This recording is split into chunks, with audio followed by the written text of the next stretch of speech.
All right, hello everybody. I'm here with Rob Paulsen. How are you doing today? I'm well, Shabazz. How about yourself? I am doing fantastic. Good.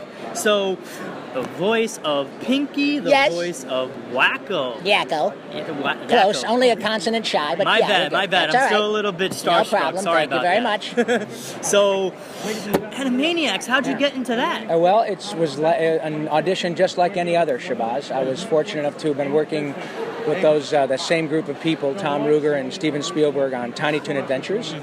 And that same company and group of folks decided to produce Animaniacs, so I was kind of in the loop, and I auditioned for the job, and I got it. All right.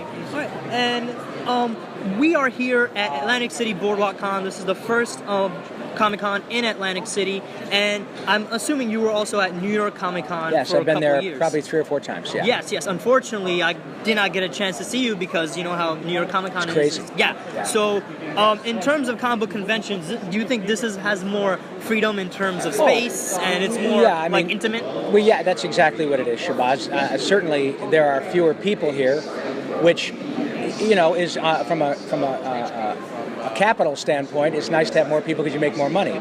But from the standpoint of fans and those of us who are here, it's really great because we get a chance to talk to people more, and just the everyday things like getting something to eat and going to the bathroom is a lot easier, you know. New York Comic-Con is great because it's crazy and wild and it's New York. This is a very nice first effort. The people here are just delightful. The organizers are wonderful. They brought out some great talent. The staff whom they have working with us are really great, and we get more of a chance to talk to the fans because it's not quite so crazy. One of Yakko's most famous catchphrases is "Hello, nurse," right? And he kisses and says, "Good night, everybody." Yes. Was that in the script, or did you pick that up? No, that was all written. The scripts were very solid on Animaniacs, and that's because Tom Ruegger and Steven Spielberg had a team of arguably the best talent in Hollywood to do that sort of thing. And I think 20 years later, people still like Animaniacs. And you were mentioning earlier, when you were very young and you watched it, you dug it, and now you watch it and have it with a fresh set of eyes that can get some cultural references that you didn't understand years ago. So that's pretty cool, and it was written that way on purpose. Where did Pinky come up with Narf? That was actually in the script as well. Oh, okay. Yeah, that was Paul Rugg and John McCann and Peter Hastings, who were kind of and Tom Ruegger, who were the geniuses behind Pinky the Brain. Had some fabulous writers, Charlie Howell and Gordon Brassock, and they would come up with Narf and Point and all that. And so, yeah, that was already there, but they allowed me a lot of freedom to mess around. And also, one thing that I loved about Animaniacs was not only in between songs, there was like the music orchestra going with big sounds when somebody's angry and stopping at their feet, so you hear dun dun. You know what? That was as a result of the genius of Richard Stone, the fellow that was the lead composer on that show.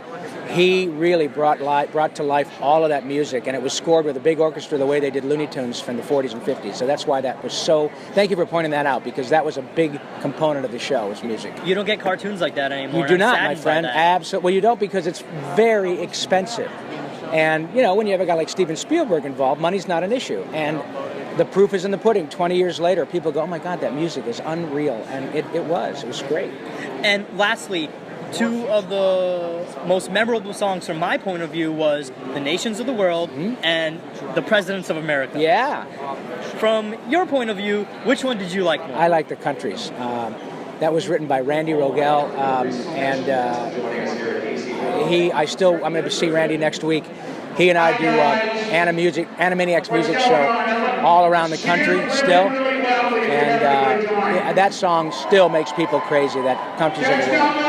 United States, Canada, Mexico, Panama, Haiti, Jamaica, Peru. Yeah, that's it. Yeah, it was really good. I love it. Thanks, man. And also, I know Animaniacs is not Hysteria, right? But it did help me in school. Yeah, it was a cool show. Because of those two songs, helped me a lot in school. Thank you. Better than any history teacher I've had in elementary school. Thank you, Shabazz. I appreciate that. All right, well, thank you for giving me the opportunity for the interview. Not at all. I hope to see you again. Thank you. Good night, everybody. See you, Pat.